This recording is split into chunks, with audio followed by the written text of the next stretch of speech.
voy a hacer una breve presentación antes de dar la palabra al ponente sobre lo que hemos ido haciendo a lo largo de estos años.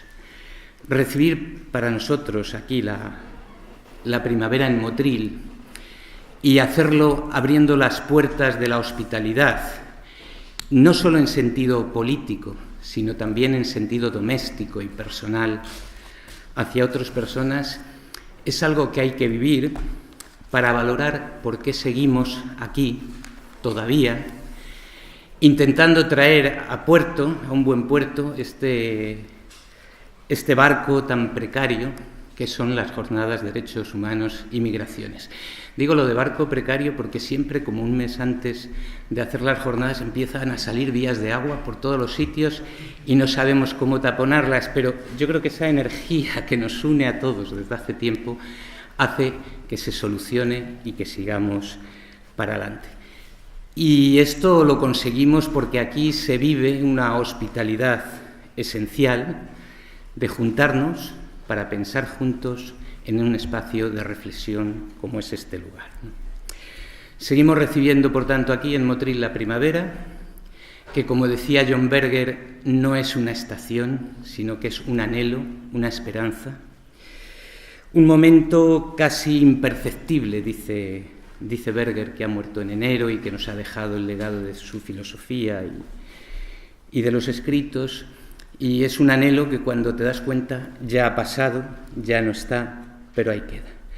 Nosotros, los amigos, las compañeras que estamos comprometidos con este proyecto de Motril, sabemos que esto es un breve espacio, apenas 2 días, como la primavera, que es muy poco, es un anhelo, es una utopía, y sabemos que son pocos días, pero creamos por lo menos ese espacio en el que queremos que los derechos de los más vulnerables, los derechos de los excluidos, florezcan, se enraicen y tomen fuerza. Yo creo que esa es la idea de estos 2 días de la primavera de Motril que siempre recibimos aquí. Y digo la primavera de Motril porque aquí todavía hay primavera en mi tierra, en Ávila. La primavera a veces llega por la noche, apenas te das cuenta y a la mañana siguiente dices, ha pasado la primavera, pues por el sabor dulce que deja en el aire, pero realmente ya ha pasado.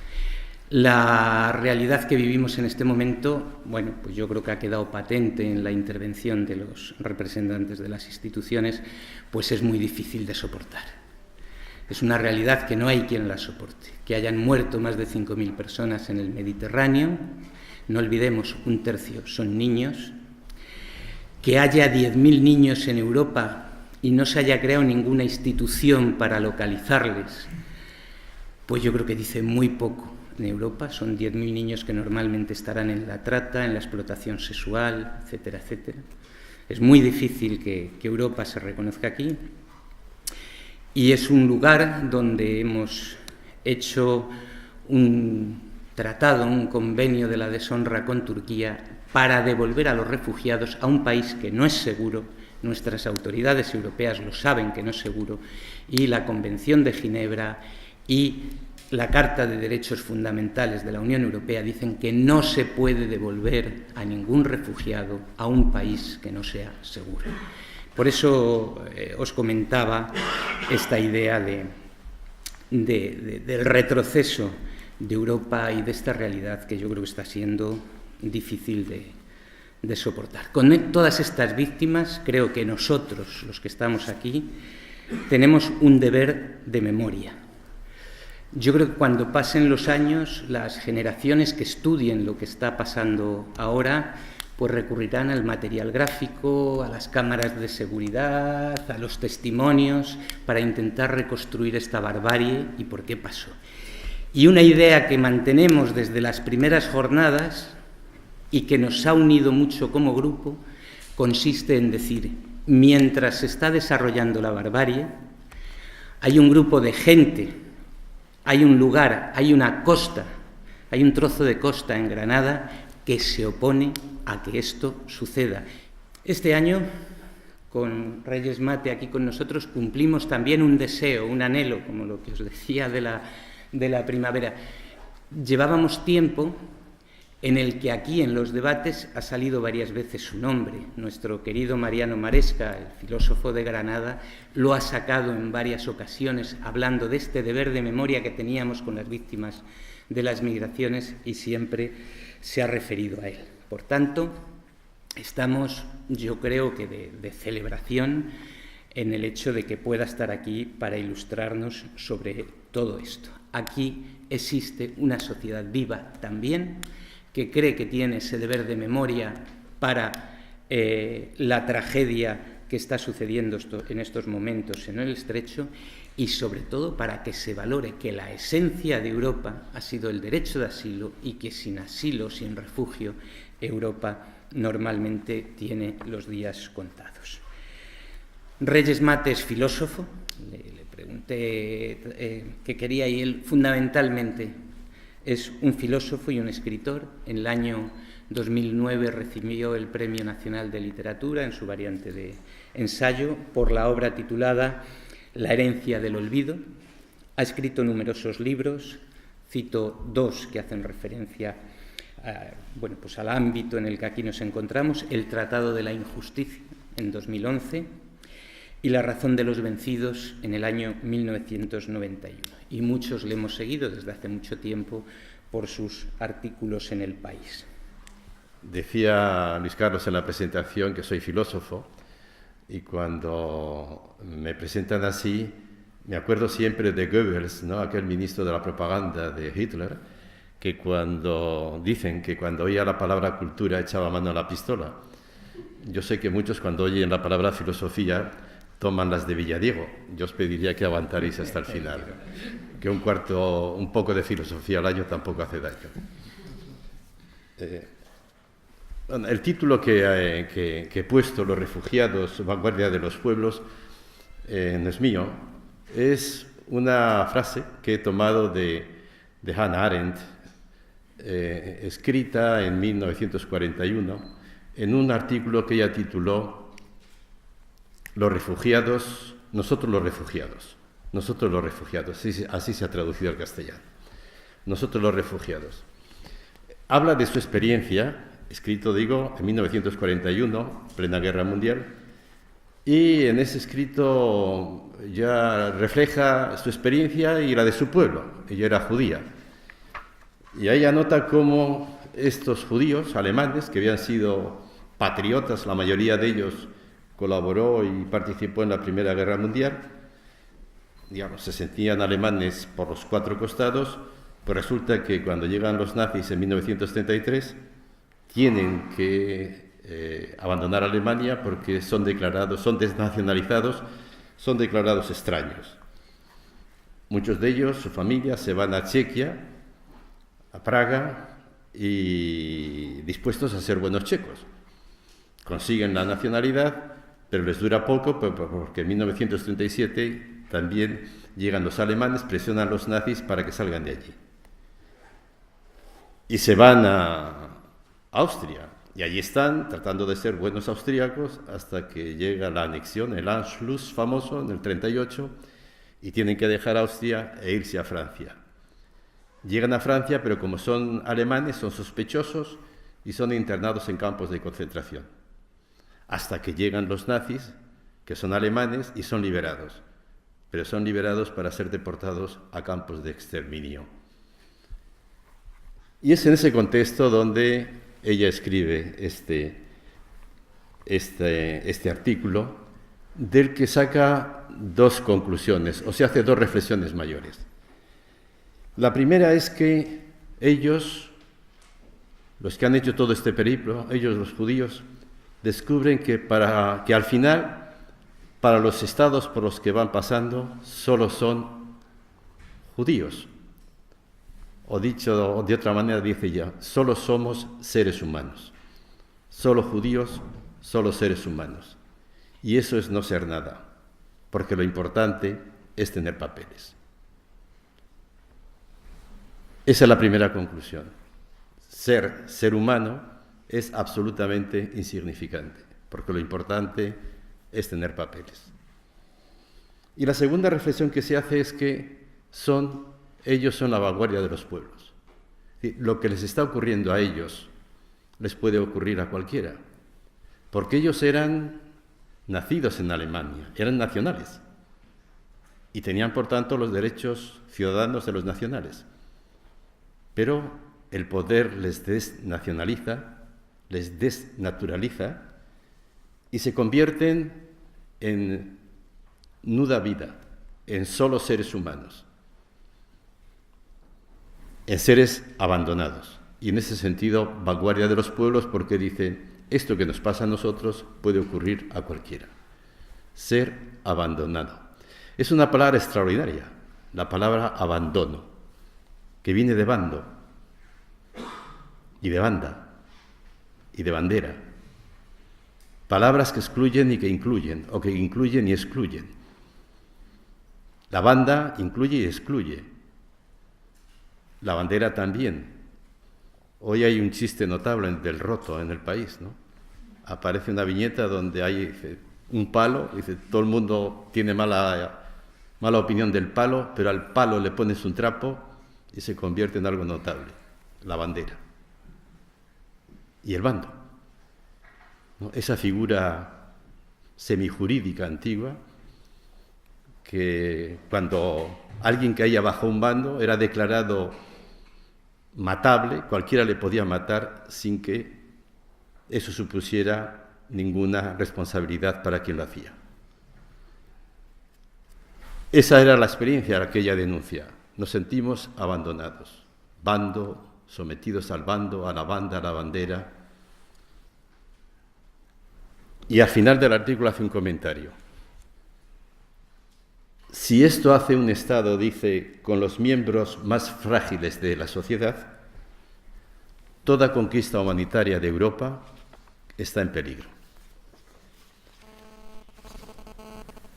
Este texto está escrito en 1941 y lo que yo quisiera es preguntarme ahora qué significa, leído hoy, 75 años después. ¿Qué significa? ¿Qué ha pasado entre tanto? Tener en cuenta qué ha pasado entre tanto y volver a preguntarnos qué significan esas dos grandes reflexiones de Arendt hoy en día. Desde entonces habían ocurrido muchas cosas, pero yo solamente voy a tomar nota de 3. Esta era la declaración de 1940, la Declaración de los Derechos Humanos de 1948. Está Auschwitz, es decir, está la Unión Europea, está el deber de memoria, todo eso va junto, luego lo veremos. Y está el fenómeno de la globalización. 3 momentos que vamos a repasar porque condicionan la relectura que hoy hagamos de ese texto. La Declaración de los Derechos Humanos de 1948.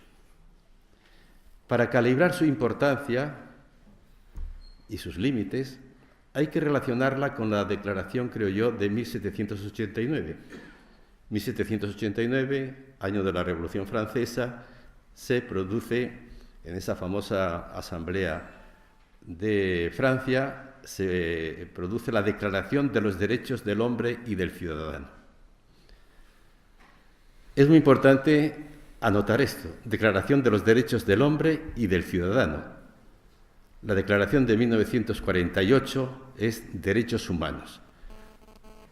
Esas diferencias terminológicas son importantísimas. ¿Por qué la Declaración de 1789 es una declaración de los derechos del hombre y del ciudadano? ¿Por qué se separan los derechos del hombre y los del ciudadano? Pues no hay más que leer el primer y el tercer artículo. El primer artículo de esa declaración dice: todos nacemos iguales y libres.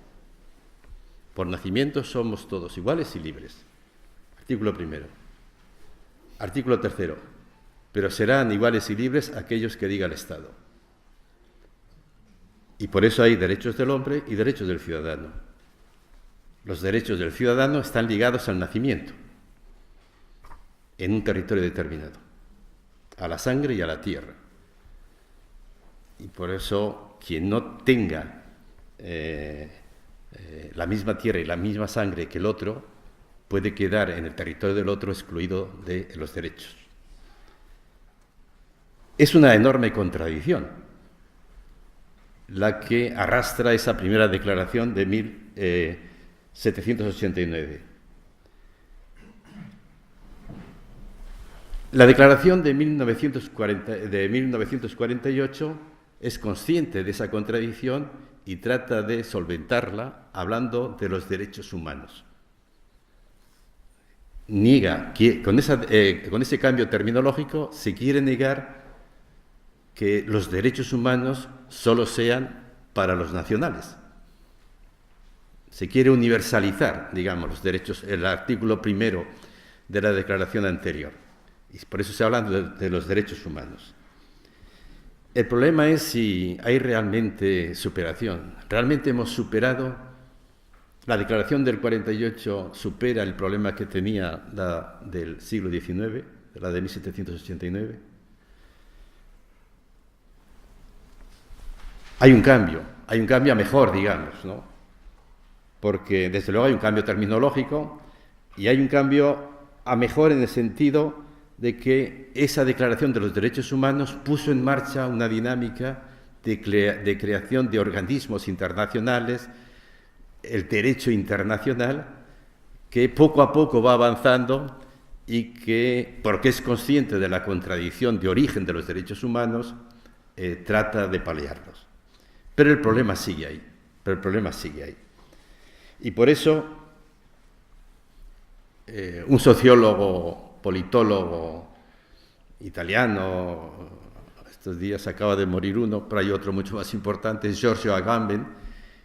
Él dice que hoy la frase, la tesis de Hannah Arendt, los refugiados son la vanguardia de los pueblos, sigue siendo más actual que nunca. Es decir, hoy como ayer, los poderes desnaturalizan o desnacionalizan a voluntad. En ningún sitio está garantizado que por nacimiento uno tenga de por vida los derechos ciudadanos. Se pueden invocar razones de tipo económico, cultural o político para poner entre paréntesis la ciudadanía de cualquier ser humano. Él va más lejos. Este pensador, este politólogo, llega a decir que realmente el símbolo que mejor explica lo que es la política actual, dice, es el campo de concentración. No hemos salido del campo de concentración. Es una afirmación enorme y un poco exagerada, podemos pensar, porque realmente quien haya visitado un campo de concentración, quien sepa lo que es un campo de concentración, cuesta aceptar que sea igual que un Estado de Derecho. Ya quisieran los deportados de Auschwitz o de Birkenau o de Dachau o de cualquier sitio tener, digamos, la libertad de juego y los respetos reconocidos en un Estado de Derecho.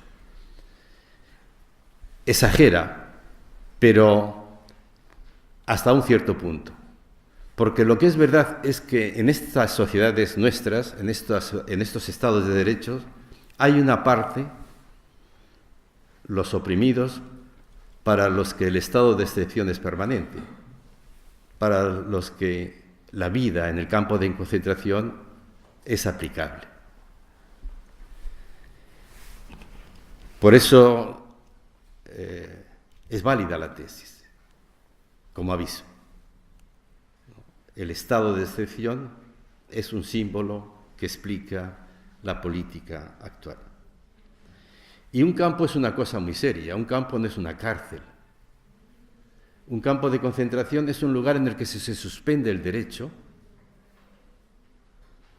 Si uno visita, por ejemplo, Auschwitz, en Auschwitz había 3 campos, uno de trabajo, otro de concentración y otro de exterminio.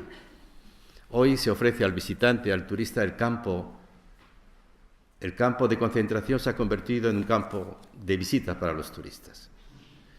Y Si alguien va, le dirán enseguida, aquí está, nada más entrar, a la izquierda hay una sala, la sala de juicios.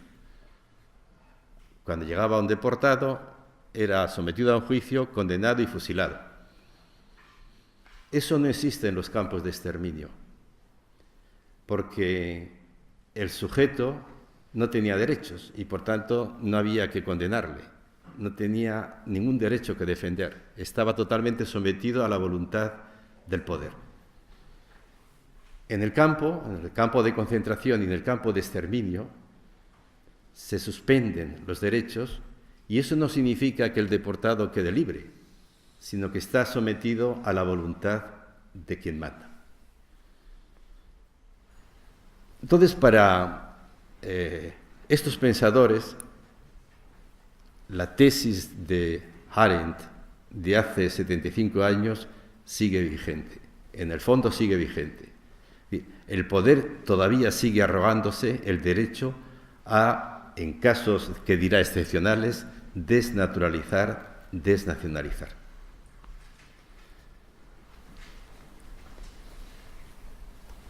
El segundo acontecimiento es el de Europa, la creación de la Unión Europea. Y es importante que cuando hablemos de los refugiados tengamos en cuenta esto, hablamos de refugiados en la Unión Europea. Y esto es importante porque Europa ha sido clásicamente un lugar de migrantes. En la comida recordábamos una carta de unos intelectuales colombianos, una carta del 2002. García Márquez, el pintor Botero, entre otros. Una carta en la que protestaban por el maltrato de la Unión Europea a los ciudadanos colombianos que necesitaban un visado especial para entrar en Europa y que solo recientemente ha sido levantado, ¿no? Entonces, en esa carta, estos intelectuales, esta carta que dirigen a los españoles, pero para que los españoles la llevemos a Bruselas, nos decían, digan ustedes, españoles, a sus amigos europeos, que nosotros, mejor dicho, somos los descendientes de esclavos o gente esclavizada por sus antecesores, por sus abuelos, y que ustedes tienen una responsabilidad histórica para con nosotros. Y nosotros en este momento exigimos que en nombre de esa responsabilidad nos traten como seres humanos.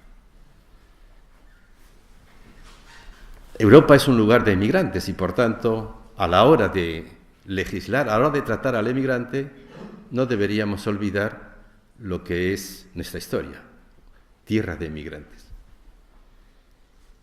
Pero además conviene tener en cuenta el factor Europa a la hora de hablar de emigración, porque sobre Europa pesa el deber de memoria. ¿Eso qué significa? Jorge Semprún murió hace 5 años. El año antes de su muerte, él, como sabemos y sabéis, es un superviviente, estuvo deportado en un campo de concentración alemán, Buchenwald. Un campo que fue campo nazi de concentración hasta febrero, marzo de 1945 y luego campo soviético de concentración desde septiembre de ese año hasta 1950. Él iba todos los años, había un acto memorial en el campo y él asistía siempre. Y el último año, ya muy enfermo, tomó la palabra y hizo una especie de testamento que leyó pensando en los jóvenes. Les dice a los jóvenes, vosotros, generaciones futuras, los que tendréis que acabar la construcción de Europa, no olvidéis que Europa nace en los campos. Europa es un producto de los campos, de la experiencia de la barbarie.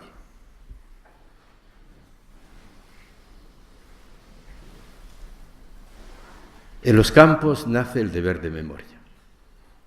él apelaba a la... ¿Qué significa el deber de memoria? El deber de memoria, que es, digamos, la carga que tenemos los que vivimos después de Auschwitz, todos nosotros, es un parteaguas, es una línea divisoria entre antes y después de aquel acontecimiento. El deber de memoria fue la palabra, está construido con la palabra que pronunciaron los supervivientes al día siguiente de la liberación, que sin ponerse previamente de acuerdo, pero desde todos los lugares coincidieron en esta reflexión: nunca más. La humanidad no podía permitirse otra experiencia de ese calibre, porque otra experiencia como esa triunfaría y por tanto no habría supervivientes, no habría testigos, con lo que la deshumanización era total. Bueno, nunca más. Y no solamente decían nunca más, sino que además también coincidieron en que el antídoto para evitar la repetición de la barbarie era la memoria. Y es algo que da que pensar, porque yo he observado que en aquel momento hubo muchas reflexiones desde muchas instituciones preocupadas por eso, porque la barbarie no se repitiera.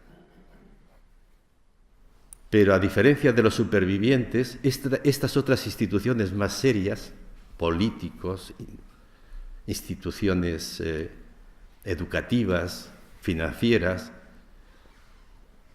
estas tomaron otras medidas que pensaban que eran más eficaces que la memoria. Por ejemplo, los militares ganadores, los aliados, tomaron una medida decisiva para evitar la repetición de la barbarie, y fue imponer a los alemanes una constitución democrática, que ha tenido un efecto extraordinario, que es la que todavía sigue vigente. Otra medida que se tomó fue el Plan Marshall, es decir, crear unas condiciones económicas favorables para evitar la tentación del radicalismo.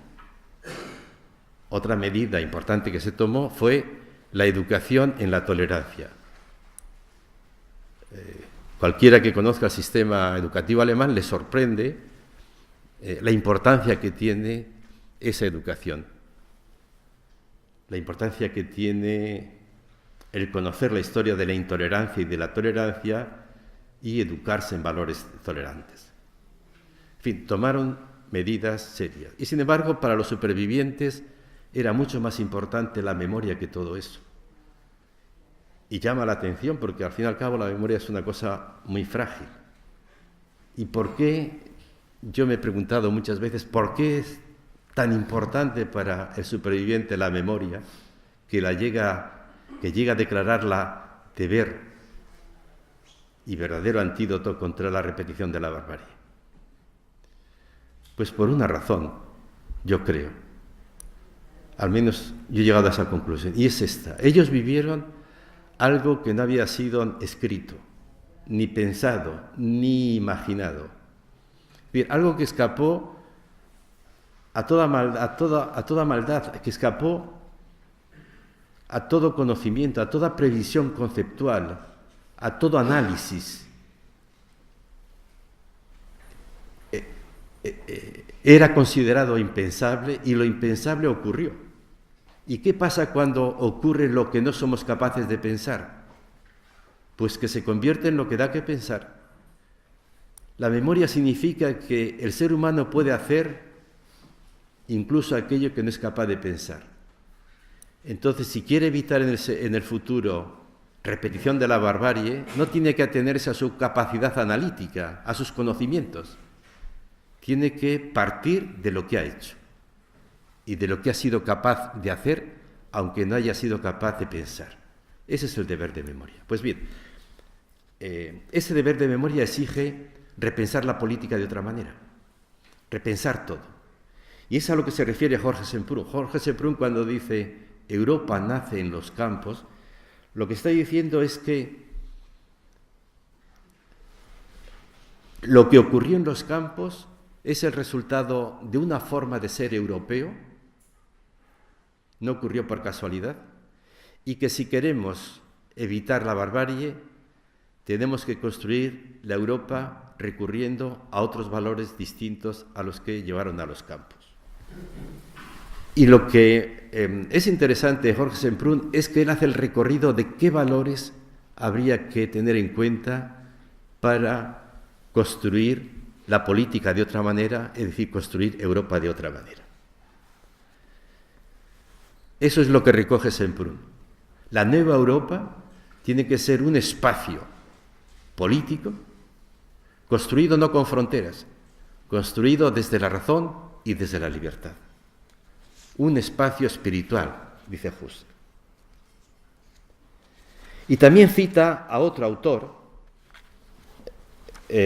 alemán que se llama Karl Jaspers. Karl Jaspers estaba casado con una judía, fue de los pocos intelectuales europeos que se solidarizó con la causa judía, porque curiosamente, si en Alemania ocurrió lo que ocurrió, fue porque el 90% de la población europea era antisemita. Este fue de los pocos críticos. Y él, en el año 1946, al año siguiente de la guerra, observa lo que está ocurriendo en el juicio de Nuremberg. En Nuremberg se está juzgando a los grandes criminales nazis. Y él se da cuenta de que si Alemania quiere tener futuro, tiene que entender que no solamente los alemanes son culpables de crímenes contra la humanidad, no solamente tienen una culpa, digamos, penal, sino que también tienen una culpa moral y una culpa política de la que tienen que ser conscientes y tienen que elaborar si realmente Alemania y Europa quieren tener futuro. ¿Qué entiende por culpa? Por culpa legal, ya lo sabemos, crímenes contra la humanidad. ¿Qué entendía por culpa? ¿De qué eran los moralmente culpables los alemanes? ¿De qué eran políticamente culpables los alemanes? Eran moralmente culpables de haber permitido aquel genocidio mirando para otro lado. Este alemán acusa a sus compatriotas de culpables moralmente por haber mirado hacia otro lado. Y también culpables políticamente porque han sido miembros de un Estado criminal, aprovechándose del Estado criminal. Entonces, si quieren tener futuro, tienen que elaborar no solamente la culpa penal, que es de la que se está ocupando Nuremberg y luego otros tribunales, sino que también tienen que elaborar esa culpa que no es penal, pero que es moral y que es política. Eso dice ahí, para que Europa tenga futuro, tiene que hablar de responsabilidad moral y de responsabilidad política de cara a su pasado. Y tiene además que entender otra cosa, dice este autor en un librito extraordinario, que en Alemania fue medio prohibido y que es siempre digno de ser leído, se llama La cuestión de la culpa. La otra reflexión que se hace es esta. El ser humano no nace inocente. Todos nacemos con responsabilidades adquiridas. Luego lo veremos a propósito de las fronteras, pero quede ya el apunte ahí. Nacemos con responsabilidades adquiridas. No nacemos inocentes. Nacemos interpelados por los otros. Luego volveré sobre esto a propósito de la frontera. De Francia se fija en dos autores.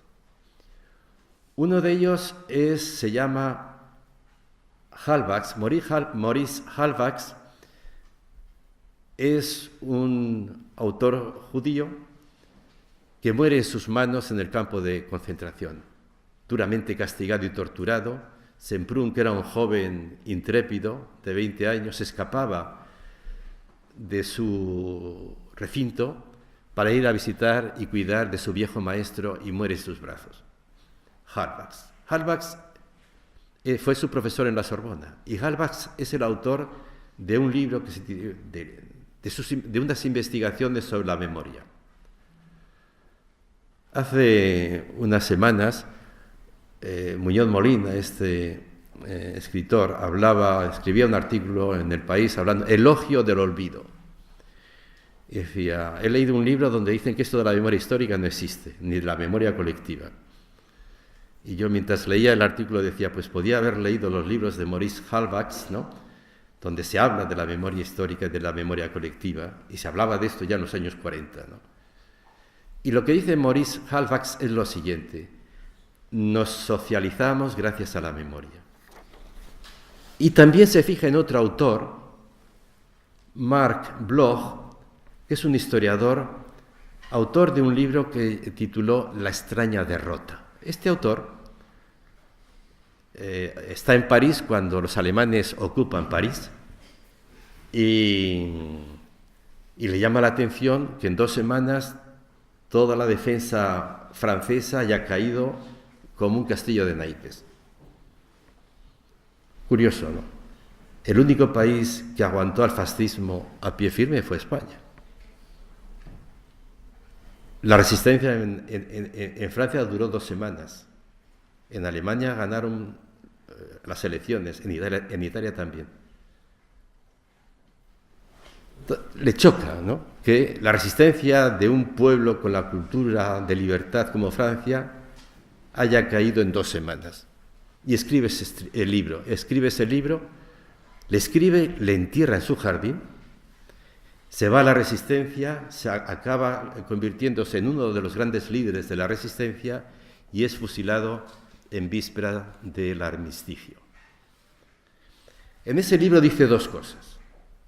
La primera es que hacemos mal si pensamos que la barbarie, que el fascismo, es una antigualla. El fascismo es lo más moderno. El fascismo es lo más moderno.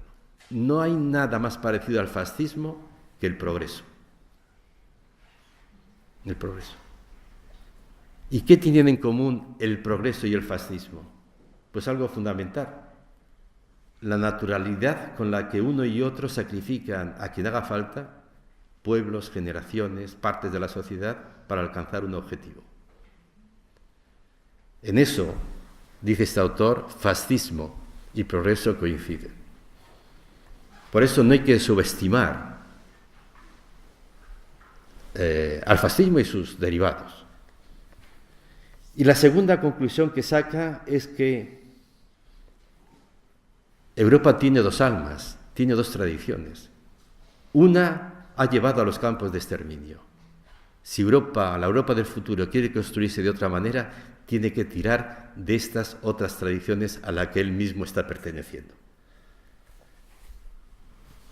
También hace un apunte sobre España. Dice que en España también hay una tradición que puede aportar a esa nueva Europa. Habla de Maimónides. Lo dice muy deprisa. Habla de Maimónides y de las 3 culturas. Digo que lo dice muy deprisa porque España, es verdad que hubo una historia de tolerancia, no tanto a lo mejor como decimos, pero efectivamente existió. Pero lo importante de nuestra historia es que nosotros somos hijos de la intolerancia. La España que conocemos, la España que triunfa, la España que se construye, es la negación de las 3 culturas. Y eso lo tenemos que tener muy en cuenta. La aportación de España a la construcción de Europa tiene que ser de la mano de Cervantes. De ese Cervantes que recordáis que en el capítulo 8 del Quijote, cuando narra la historia, esa pelea entre el vizcaíno y Don Quijote, acaba diciendo, no puedo contar cómo acaba la historia porque se me ha acabado el texto que estoy traduciendo. De repente el lector se da cuenta de que el Quijote es una traducción. Y en el capítulo 9 dice, yo no quiero dejar al lector así en ascuas, quiero contarle cómo acaba la pelea. Pero para eso tengo que recuperar lo que me falta de texto original. Dice, he oído que en Toledo hay un barrio de mala fama con moriscos y conversos que trafican, no con drogas, sino con algo mucho peor, con papeles. Así que voy a ver si lo pillo. Y va efectivamente, va al barrio toledano de Alcaná, y allí un joven se le acerca y le dice, le vendo esto. Y el autor del Quijote dice, pues si yo no entiendo nada, esto está escrito en arábigo, tradúcemelo. Y el otro le traduce, y cielos, es la continuidad. Entonces se interesa mucho por ese documento, y ahí aparece que el autor del manuscrito que le sirve de soporte al autor del Quijote es un moro, Cide Hamete Benengeli. El gesto de Cervantes es enorme, ¿no? Está diciendo a los españoles que leen y se divierten con el Quijote, ese libro que admiráis es la traducción de una lengua perseguida y proscrita, porque en ese momento todavía no habíamos expulsado a los moriscos, pero ya el árabe era una lengua prohibida y los usos y costumbres árabes perseguidos. El gesto de Cervantes es de solidaridad. Nuestra aportación, por tanto, a la cultura europea tiene que ser la vigencia de la memoria. Yo creo que, porque la frontera está siendo realmente la respuesta a la globalización, al peligro de la globalización en lo referente a la migración de personas. La frontera, había que, si queremos hablar con propiedad de la frontera, había que hablar de la frontera antes de la globalización, distinguir entre lo que significaba la frontera antes de la globalización y después. ¿Qué era una frontera antes de la globalización? Lo primero que hay que decir es que la frontera no es un hecho natural, no es un río que pasa por allí. La frontera es el resultado del poder, de un juego de poder, y cada cual ha plantado la frontera donde ha podido. Un resultado del poder que ha tenido. Si Gibraltar tiene la situación que tiene, es pues porque perdimos una guerra. Y así todo. Entonces, la frontera no es un hecho natural, es un hecho histórico, que los pueblos levantan para distinguir entre los unos y los otros, los amigos y los enemigos, nosotros y los otros. Que los pueblos levantan también para garantizar el bienestar de los nuestros y protegerle de la amenaza de los otros.